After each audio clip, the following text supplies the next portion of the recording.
connecting security solutions with security leaders. Security you should know starts now. Welcome to Security You Should Know. Today, we're talking about Dropzone AI and what they're doing in security operations. Now, the problem they're addressing, it's a big one in the industry. It's alert fatigue. And helping us get answers to these questions is TC Nijakowski, former head of security at Thumbtack and Nextdoor, and Steve Zalewski, co-host of Defense in Depth. TC, I'm going to start out with you. Why is alert fatigue still a problem? I mean, this is a constant challenge in cybersecurity. There's just too much attack surface to prioritize everything. And so as a result, we need to focus our resources with a risk-based approach, because if you're blocking or alerting on things that is legitimate business, then you're blocking the business from proceeding, you're wasting resources, you can be burning out your employees. And so really, I think that your ability to monitor, alert, block is limited by the resources and cost that you're able to apply. All right, Steve, I'm going to turn the question to you. Alert fatigue, why are we still dealing with this issue? The way I characterize that is I've dropped 1,000 needles on the floor, and I'm spending my time trying to pick up each individual needle, as opposed to color coding the needles and saying the only ones that are important are the red ones, and I can ignore the rest. Okay? So until we can reach that stage of finding a problem does not mean it's really a problem, of characterizing the types of needles we want, that's why we're in alert fatigue, because it takes a lot of time to pick up 1,000 individual needles, only tomorrow to have another 1,000 on the floor. All right. Well, helping us make sense of these pile of needles, as Steve is so aptly laid out for us, today we're going to be talking to Edward Wu, CEO and founder of Dropzone AI. So to start out, we're answering 3 essential questions. So Edward, how do I explain the value of your solution to my CEO? What does Dropzone AI do and what does it not do? And what is the pricing model? Can you give us these preliminaries? Yeah. So if I was the CISO, I would say, Mr. CEO, our company is at risk because our SOC team is overwhelmed by alerts, and we need help. We want to triage, investigate, and if needed, contain all the security alerts within 10 minutes. What if I can have 5 additional trained security analysts on the team without increasing our headcount or budget? At Dropzone, we are building an AI SOC analyst that automates the initial triage and investigation of alerts end-to-end. We're not a detection product or a SIEM, and we price based on the number of alert investigations you need. Excellent. All right. So thank you, Edward, for giving us kind of a top level overview there. But Steve and TC, I know you've got a lot of questions here. So let's start. Steve, I'm going to throw to you. What other questions do you have about Dropzone AI? Yeah. So Edward, are you trying to solve an efficiency problem, right? Meaning I can just pick up more needles faster with my SOC 1 analyst, or are you actually addressing my problem around effectiveness, which is that what I'm really trying to do is find the red needles. So how do you characterize what you do? That's a really good question. In my mind, we solve both efficiency as well as effectiveness, because from my perspective, they are kind of yin and yang. By being more efficient, you can also become more effective by the virtue of being able to sort through a lot more signals and the ability to connect a lot more dots. We have seen our technology obviously helping teams to become more efficient by the virtue of offloading the initial triage and investigation, as well as just saving their security analysts a load of time so they don't need to look at the false positives. And that also translates to effectiveness, because now security teams can look at alerts that they previously tuned out because those were too noisy, but actually are very meaningful behavior detections that can help them to identify previously unexpected behaviors and attacks. All right, TC, I'm going to throw to you. What questions do you have for Dropzone AI? Yeah, so when it comes to being trained on security alerts and identifying whether this is a true positive or false positive, is Dropzone AI able to reach out to system owners or staff to clarify information or get additional context before it makes that assessment? Absolutely. As we built our technology, we discovered around 60% of the effectiveness of a human or AI SOC analyst come from the ability to perform technical analysis, like log diving, file sandbox report analysis, or reverse engineering. But the other 40% of the effectiveness comes from understanding of the organizational context. So that includes organizational policies, preferences, and practices.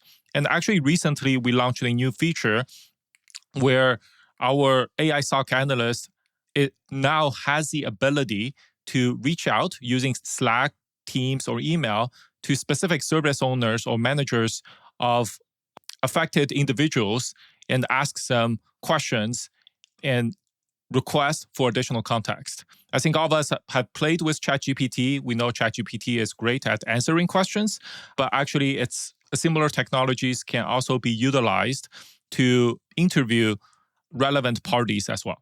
So I want to expand on that a little bit for you, challenge you a little bit, which was, so if I look at a SOC 1 analyst, a SOC 2 analyst, and a SOC 3 analyst, right, which is pretty standard for how we look at the world, okay?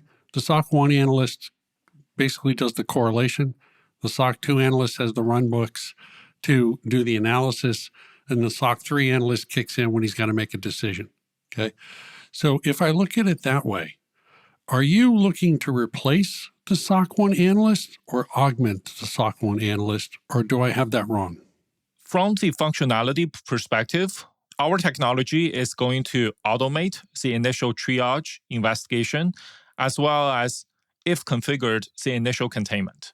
So maybe using your terminology, we are looking to automate tier 1 and tier 2 analysts. But the end goal is obviously not to just yank the job away from them, but rather give them an opportunity to up-level and work on other critical projects, whether that could be threat hunting, that could be visibility fabric expansion, that could be actually security data lake engineering, as well as threat intelligence and other key security initiatives. So let me ask a follow-on, and I'll let TC go. So based on what you said, I look at it as two ways, which is for the three types of analysts here, as you described it, is, are you looking to have your AI augment the human for them to make the decision?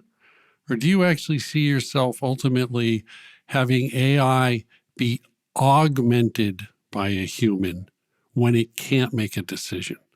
How do you see your technology playing forward like this?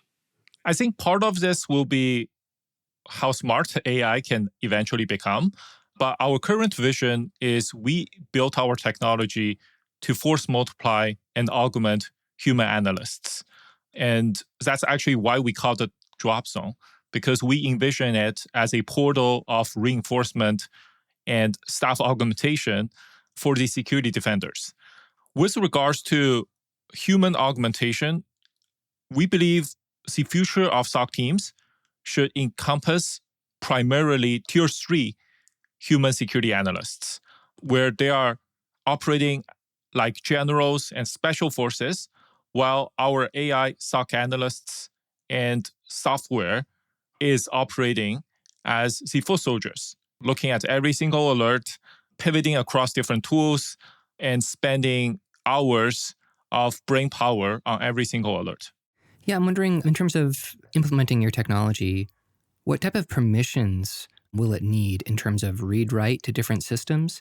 And how would you prevent or protect against AI-type attacks like prompt injection, data poisoning, or hallucinations? Yeah, to answer your question in reverse, we have built a number of guardrails to prevent and minimize the damage of prompt injections as well as other poisoning attacks. Part of our system is designed in a way where there are multiple agents and multiple models being used. So the virtue of having multiple layers of the reasoning by itself minimizes the damage that a specific injection or attack could cause. But at the same time, we are also actively working with a couple partners to perform additional AI red teaming so we can better understand the limits as well as the capabilities of the guardrails we have built. To answer your first question around implementation as well as deployment, in general, we only need read-only access. And most customers can actually deploy us within 30 minutes by creating service accounts as well as read-only credentials, so our technology can connect with their existing security stack. So, Edward, pushing on the validity of all of the needles, okay? My observations has been, and I want your observation here, is a lot of what the SOC teams do are chasing after potential vulnerabilities. The run books and the way it's been configured and the data that we're consolidating out of the logs, right, is to identify a potential vulnerability. And that's thousands, 10,000s, hundreds of thousands. So to your point of, I can go faster to potentially find the interesting ones.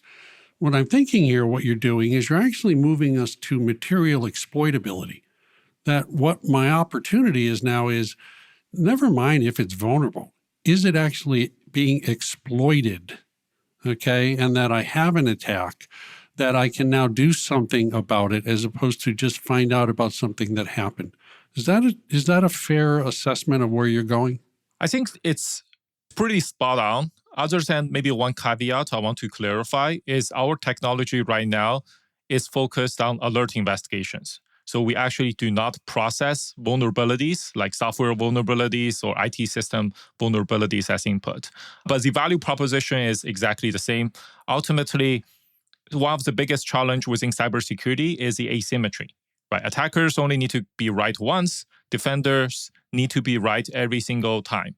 And we see AI and software ultimately being a force multiplier. It allows security teams to operate if there's an additional armies of analysts and engineers with extra eyes, hands, and brains looking at everything. Yeah, I'm wondering, what's your ideal customer profile in terms of, is it targeted at MSSPs or large organizations that already have an established SOC? Or is it a fit for a customer where they don't have a dedicated SOC, and so these types of alerts, they're going straight to the existing IT or engineering staff already? That's a great question. Right now, we are primarily focused on enterprises with internal SOCs, as well as managed security service providers. We currently do not help enterprises with no internal SOC, because ultimately, our view is if you're an enterprise and you do not have an internal SOC, your best approach should be partnering with an MSSP or MDR who can not only offer the labors of tier 1, tier 2 alert investigations and triage, but also tier 3 expertise with regards to containment and corrective actions. Edward, what's one thing we didn't ask about that we need to know about your solution? I think the biggest thing is asking the question, hey, Edward, how do I know you're not selling snake oil? I think it's pretty clear in cybersecurity right now, everybody is waving AI, everybody is talking about Gen AI capabilities, and how do I actually validate any of the claims? At Dropzone, we have been very transparent on marketing. We are the only vendor in this space with public-facing product documentations. We are the only one with an ungated public test drive of our product, as well as over 30 recorded interactive product demos. And we have also been the only vendor that has been recognized by Gartner as a cool vendor for the modern SOC. So I will encourage folks to check us out. You don't have to believe a single word I have said today. At the end of the day, our technology is on the website, and definitely encourage people to take a look and see for yourself how it actually performs. All right, well, that's just about it for this episode of Security You Should Know. And that website to get all of that documentation to learn more, it's dropzone.ai. That's DROPZONE.ai. A big thank you to Steve Zalewski and TC Nijakowski for helping us learn more about what Dropzone AI is doing, and a huge debt of gratitude and thanks to Edward Wu from Dropzone AI for your time and being game to answering all of these questions. And thank you for listening to Security You Should Know. That wraps up another episode of Security You Should Know. If you like this program, please subscribe, tell your friends, and leave us a review. All companies showcased on this program are sponsors of CISO Series. If your company would like to be spotlighted and interviewed by our security leaders, go to our contact page on CISOseries.com or just email us at info@cisoseries.com. Thank you for listening to Security You Should Know, connecting security solutions with security leaders.